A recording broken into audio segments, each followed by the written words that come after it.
आहे। साताऱ्यामधल्या सावरी गावातनं मुंबई पोलिसांनी तब्बल 115 कोटींचा 45 किलो ड्रग्जचा साठा जप्त केला होता।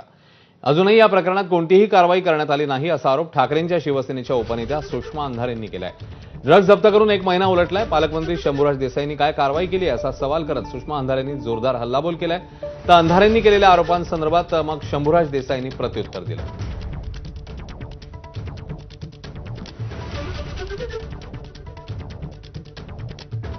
ही रेड शेडवर पडलीच नाही, ही रेड रिसॉर्टवर पडली। ओंकार डिगेला अटक कधी होणार आहे? जर तुम्ही ओंकार डिगेला अटक केली नाही तर हा लढा मला अधिक तीव्र करावा लागेल। जे अनाधिकृत बांधकाम आहे ते अनाधिकृत बांधकाम अजूनही डिमॉलिश का केलं नाही? आणि या बांधकामाच्या परवानग्या ज्या ज्या लोकांनी दिल्या होत्या त्यांच्याबद्दल पालकमंत्री म्हणून शंभूराज देसाई यांनी नेमकी काय कारवाई केलेली आहे याची स्पष्टता शंभूराज देसाई यांनी दिली पाहिजे।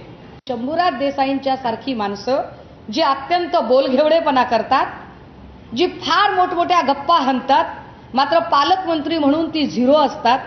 मी मागेही म्हटलं की पालकमंत्री म्हणून शंभूराज देसाई हे ढ आहेत, कारण पालकमंत्र्याला कळलं पाहिजे आपल्या जिल्ह्यामध्ये नेमकं काय काय आहे।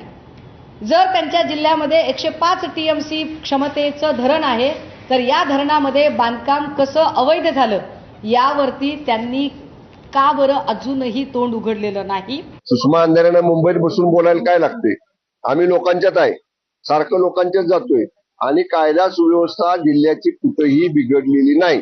कायदा सुव्यवस्थेच्या बाबतीत सातारा जिल्ह्यातल्या त्यांच्याशी कधीही 1 to 1 चर्चा करायला आमची तयारी आहे।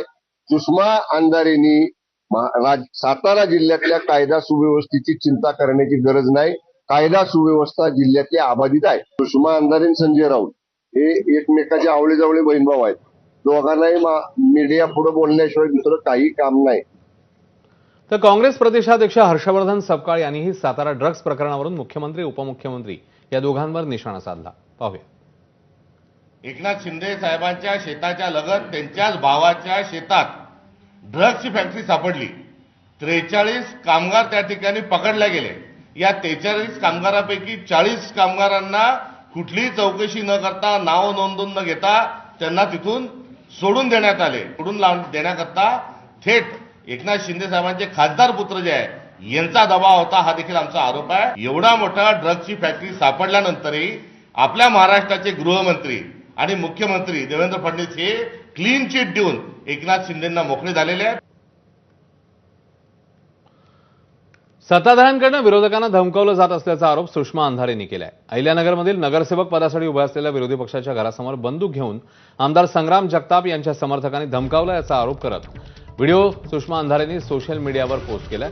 अहिल्यानगरमधील प्रभाग क्रमांक 1 मधून राम माने निवडणुकीसाठी उभे आहेत, मात्र त्यांना बंदुकीचा धाक दाखवल्याचा आरोप सुषमा अंधारेंनी केलाय। आमदार संग्राम जगताप यांचे स्वीय सहायक आणि सुरक्षा रक्षकांकडून धमकी दिली जाते असा आरोपही करण्यात आलाय। मात्र सुषमा अंधारेंचा आरोप संग्राम जगताप यांनी फेटाळलाय आणि व्हिडिओ पोस्ट शेअर करण्याआधी शहानिशा करावी असा पलटवारही संग्राम जगताप यांनी केलाय। बातमी अकोल्यामधून आहे। महाराष्ट्र प्रदेश काँग्रेस उपाध्यक्ष आणि अकोल्यातले काँग्रेसचे ज्येष्ठ नेते हिदायत पटेल यांच्यावर जीवघेणा हल्ला झालाय। तर या